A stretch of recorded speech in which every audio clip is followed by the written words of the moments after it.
What is up? We are back with another controversial video today. You guys really liked the last one. I'm so happy. Thank you for subscribing. Thank you for watching. It's incredible. We're going to keep pumping these out because I have a lot of videos I want to make. So let's get right into it. Today's one. Why Australia is the worst Western nation. Not the worst country on earth. That would be somewhere around the Indo-Asia region. India.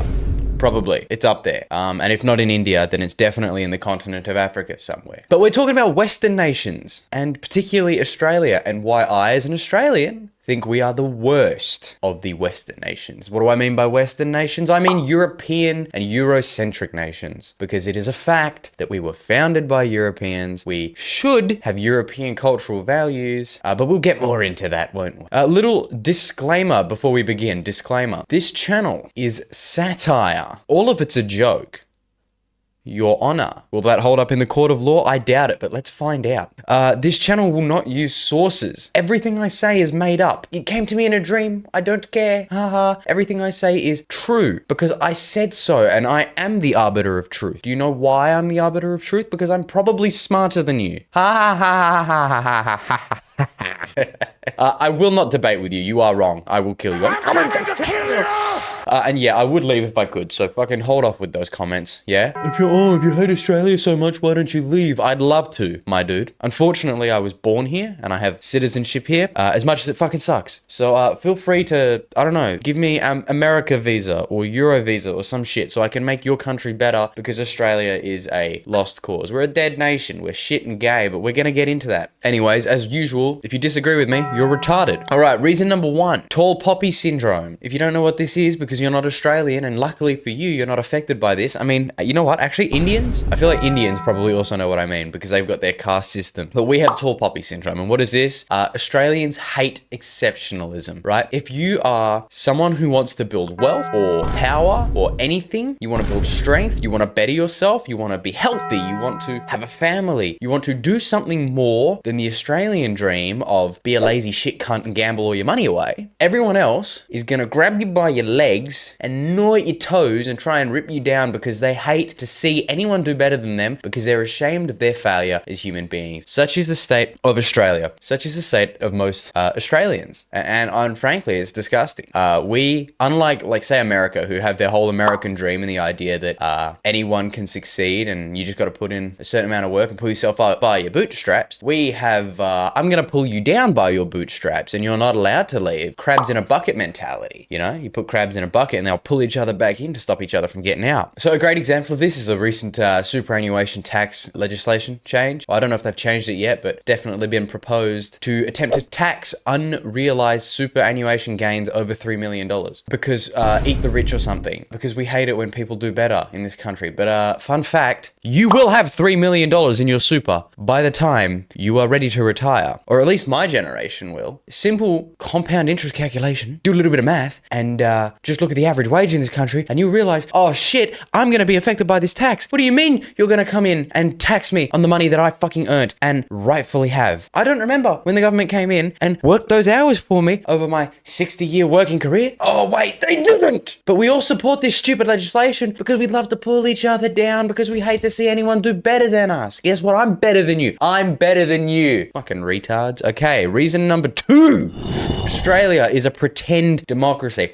I hate democracy as much as the next white fella. Don't get me wrong, democracy is cringe and gay, but if I'm going to be criticizing Australia, then I might criticize its democracy because I think it's a major point of contention. Right, we have very limited political parties, right? Our parties are two sides of the same Bosnian clipped coin. If you know what I mean, you know what I mean. If you don't know what I mean, you're fucking retarded. All right, Labour, the party of the working man. Oh, I vote Labour every year because they support my union. Are a bunch of Indian shills, my dude. Let me tell you what, Albanese and Modi, gay sex between the two of them. Let me tell you what, you can thank the Labour Party for the infinite Indian epidemic. There is no way that that is a net positive on society. At least on this society, it's a net negative. I don't care that Kevin Rudd or whatever gave you money to buy a plasma screen TV in 2008 and somehow we avoided the recession, like with your bullshit Keynesian economics. I will kill you. That's a joke. I'm joking. No one's going to die. You're retarded. Liberal. Alex Jones. All right. Much like like Labour is the party of the Indian, the Liberals are the party of the Chinese. Because our favorite activity, or the Liberals' favorite activity, is selling shit to the Chinese and just general Chinese sentiment. Do I have any sources for this? No. I made it up. Ha ha. I still hate the Liberal Party because they're basically the Labour Party. They're all Indian. They're all Indian or Chinese. There is no pro-Australian party in Australian politics, which is interesting. At least there's no major Australian party, pro-Australian party in Australian politics. We hate this country, even in government. The Greens are honest to God retards. I think it's Adam Bant, the leader of the Greens. Anything that man says, he may be the lowest IQ person I've ever met. He's the type of guy to see a video like this and have a sook and bring it up in Parliament. Do it. It would be funny. I think it'd be really funny. Oh wait, no, you lost your seat. Didn't he lose his seat? That lost his seat. The Greens are the party of the Gen Z and the millennial white woman. Our thoughts on them voting. You can assume my thoughts on these people voting. So, LOL. This party shouldn't exist. Bunch of fucking... All right, other parties.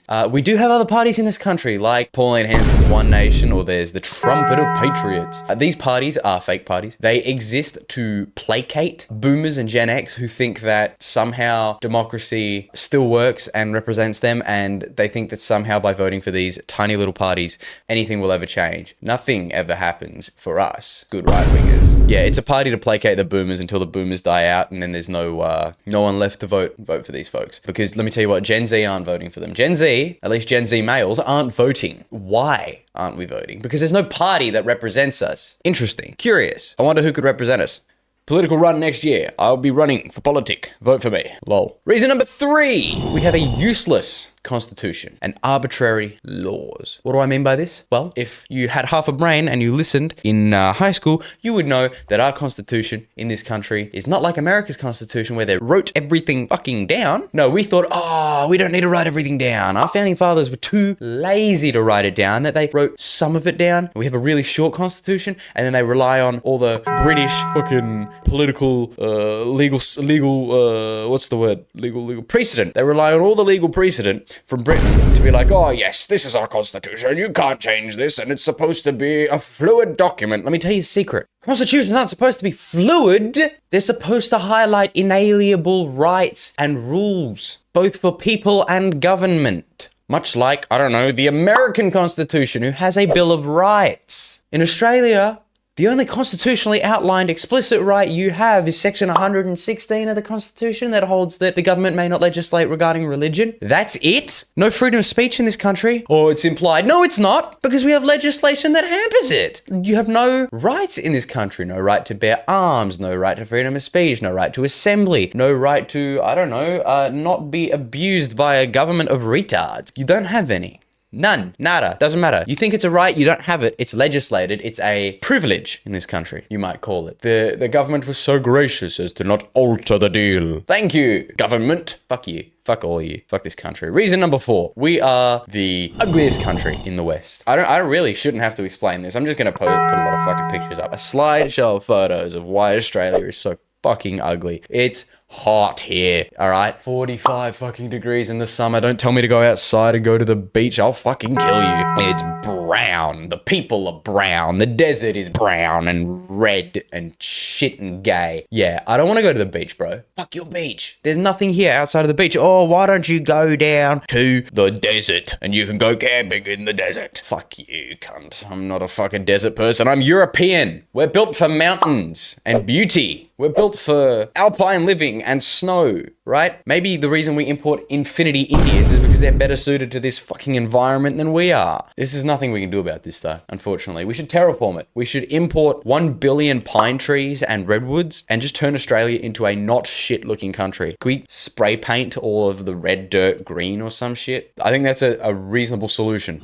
Reason number 5, demographics. Once upon a time, Australia was a white country. It ain't no more. White people ain't the majority no more. We've had 750,000 immigrants over the last 2 years. a majority from like India and China. You know, immigration wouldn't be such an issue if this was like 50 years ago and most immigrants were from fucking Britain, the people who founded our nation and share our values. But no, they don't share our values. The people who are coming here have different cultural values and they don't change their cultural views when they come over here. Instead, they run from their countries which they love so much but they also hate, and they bring the shit culture over there here, right? Okay, we rename places after Punjabis. This happens in Melbourne. This happens in Victoria and New South Wales particularly often. I'll throw up some articles. There's a general failure to integrate African immigrants making gangs. And this is not just an Australia problem. This is happening in the UK as well, and in other European countries that keep accepting Africans. Why do we keep accepting these people? You know, if they want to assimilate, great, but they don't. The problem is they want to stick with their own kind and make gangs, cultural gangs. If you want to do that, why don't you just do that in your country? Be comfortable with your own kind in your own country. Stay. Stop coming here. All right, Albanese in a fucking turban. I'm not explaining this. If you don't understand why that's a problem, you're retarded. General disrespect for European cultural norms and acceptable behavior. I talked about this in the Importing Infinity Indians video, but I'll touch on it here again. No, it's not acceptable to be on the phone 24/7 on speakerphone, yapping in fucking Tamil or whatever Indian language or Chinese or bullshit language you speak at 110 decibels for 30 minutes straight while other people have to hear you. That's not reasonable and that's not fair on the rest of society. Shut the fuck up. Right, reason number 6. Australians are generally apathetic, self-centered, moron degens, right? This is a judgment of Australian people, not immigrants necessarily, but of the people who are already here, because I'm fair and judge everyone. So, gambling, drinking, smoking, right? 3 major issues in this country, because in this country, instead of upholding yourself well in society, we think it's acceptable to be a fucking degenerate, spend your entire income when you get it on these 3 vices, and be a deadbeat instead of taking responsibility for your own life and taking responsibility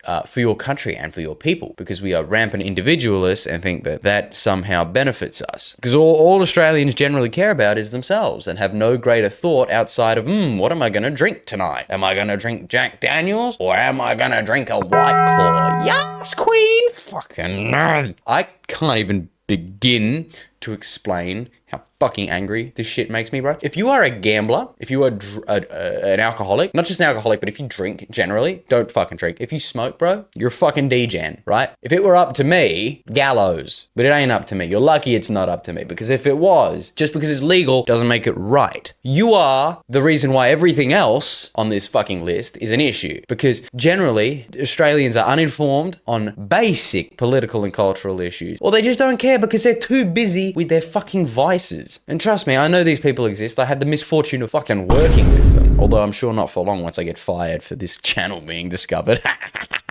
Reason number 7. Australia is 10 years behind culturally. 10 years behind who? America, the fucking cultural jewel of the West, as I've spoken about before. If we accept that in the West, Gen Z males, that's 1999 through 2010-ish, about 20 years old nowadays, are moving politically right, and they are, then Australia won't catch up for another 10 years. What does this mean? It means that we have at least 10 to 20 more years of retarded political leadership and stupid batshit crazy leftist politics that we, my generation and the next generation, are gonna have to fucking put up with and actively attempt to reverse. Because shit like taxing unrealized gains is fucking retarded. But we're doing it anyways because degen country. If America had the political left and the SJW ruling class be an issue 10 years ago, around 2015, then that's what we're about to see in Australia come 2025, 2026, because we are 10 years behind culturally. America's moving past that shit and you can see it. We are in the fucking thick of it here in Australia. Although it's hard to say with social media and whatnot how that's going and how that does affect the uptick and the uptake of cultural movements. However, it's interesting to consider why the Australian government looks to censor and block people from using social media so much if it didn't have any effect. Because obviously the major political parties benefit from a generally left-wing or uninformed populace. If you don't want to be uninformed, subscribe to me. Otherwise, you're retarded. This is true. Reason number 8. We have no nuclear weapons. Oh my god, you want nuclear weapons? It's bad enough that in this country we won't even use nuclear power. I mean, we have like what, 1/3 of the world's uranium deposits. I mean, we're literally a fucking continent. Australia is a population like 26 million people, but our country is the size of like the mainland United States. We're fucking huge, and we mine all these resources. We mine all this uranium specifically because that's what this point is about. We mine this uranium and we don't use it. We have like what, one nuclear power plant in this whole fucking country, or nuclear enrichment facility, and it's just a research facility. We don't even fucking use the energy. I mean, it's fucking retarded, right? I don't want to hear any of this bullshit leftist mathematics. It's actually going to be more expensive in the long term. I'm going to kill you, because you know what? There are other net benefits from employing our uranium reserves than just nuclear power. Like, I don't know, building nuclear bombs. Why would we want to build nuclear bombs? As a fucking deterrent. Do you know why? Because we rely on America being the hegemon of the fucking world, because we're so close to China. We rely on the Chinese economy. You know what China has? Nuclear bombs. You know what we don't have? Nuclear bombs. Let me tell you what, if America ever decides that, we don't really give a shit about Australia and China wants us because we have so many resources they want, and it would take them about 3 seconds to fucking flatten us, then it's game over. The end. GG. Goodbye. You're dead, or working as a Chinese slave, a Chinese Uyghur slave. That's what you are. Because Australia has no deterrent other than the US, and the US may not be the hegemon forever, unfortunately. If it were up to me, we'd have an American empire, and all Western countries would be states under the American empire. That's not happening anytime soon, unfortunately. So Australia needs to build nuclear weapons as a deterrent to China, because China is a real threat, and we pretend it's not. We pretend like we're best buddies with China, but guess what? You can't play both sides. You can't be both Chinese, Indian, and fucking American, okay? Mr. Politician Man watching this video who will do nothing but whinge and enjoy his $250,000 a year salary. Fuck you. All right, reason number 9. Australia is a fake economy. We have a fake economy. It's propped up by 3 things, right? Housing, which in turn is propped up by immigration, and resources. Natural resources. What do I mean by each of these 3? We'll start with immigration, right? Because I think it's the easiest to explain. Australia only avoided recession last year because we imported hundreds of thousands of immigrants. And if you just import 1 billion people and sell education to them, because education is an export some fucking how is it an export if they stay here after they've completed their degree? I don't know. It's not, but we say it is. Anyways, so they just dump a bunch of money in Australia and we just barely avoid a recession. Great. You know what that does? Do you know what happens when you bring in more people than there are houses to house them? You inflate the housing price. You make it impossible for Australians like me, Australia-born Australians, white people, to purchase homes because they're outgrowing wages and we can't keep up with the 20 Indians who come over here and live on top of each other in the same house because they just have economies of scale. They have numbers. They can just dump people into one home. They do it in their own country. Why wouldn't they do it here? They have no reason to change their culture. They wouldn't adapt to our culture and live in one house per family. They'll just continue to live their way and import it to here. Australia is not a resource. We are not a resource to be extracted from.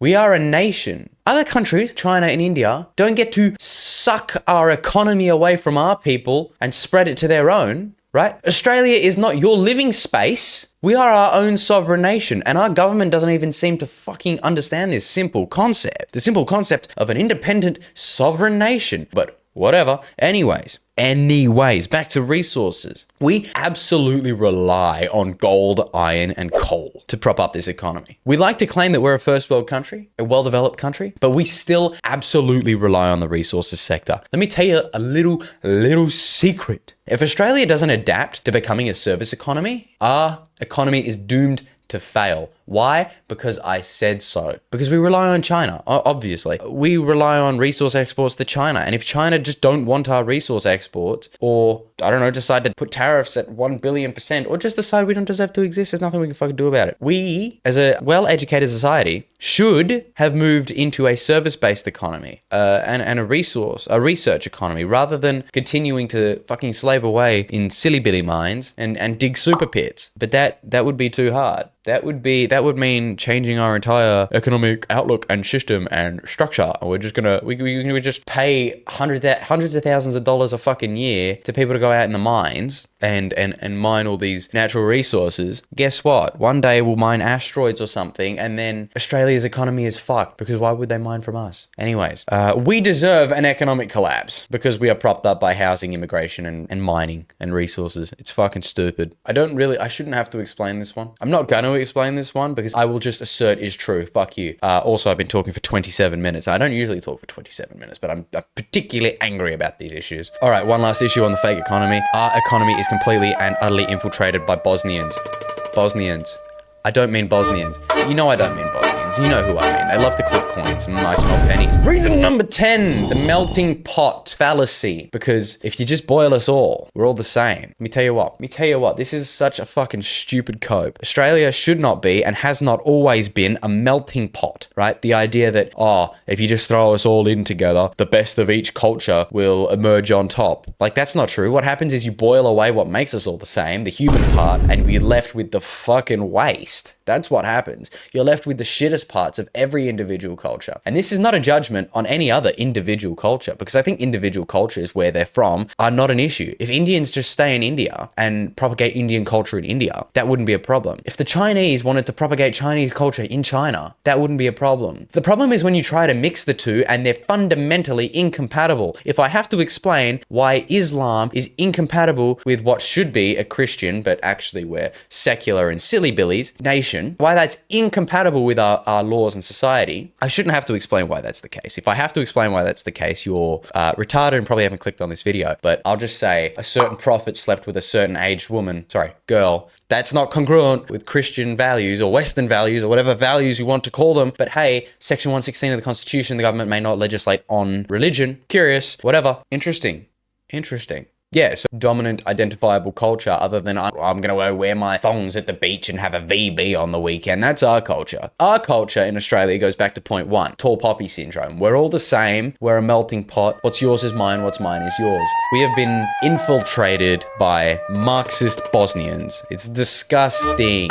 Individualism over a collective value for culture, for Western culture, for white culture, for European culture, whatever you want to call it, is the death of this nation. And it is why we will never be a true superpower and why we'll always be weak if we continue to exist at all, because, I mean, we're going to be outbred by Indians coming over here anyways. And one final point, Australia has no cultural myth. America has its War of Independence, the Boston Tea Party and the Constitution. And then also, it's got the Civil War, another cultural myth. We barely have a cultural myth. Australia as an independent country has been around for about 120 years, but as a region has been around, as a British settled region has been around for 300? In that time, we've had 2 world wars, which we don't think about and actually have no direct impact on us anyways, and nothing else but self-hatred for our treatment of the indigenous people here, the Aboriginals. Like, really? That's the extent of our cultural myth? No wonder we are a failed state, because we have nothing to fight for here. We have nothing to love because Australia is a nothing burger. Nothing ever happens except as an entire nation. It's quite funny, actually.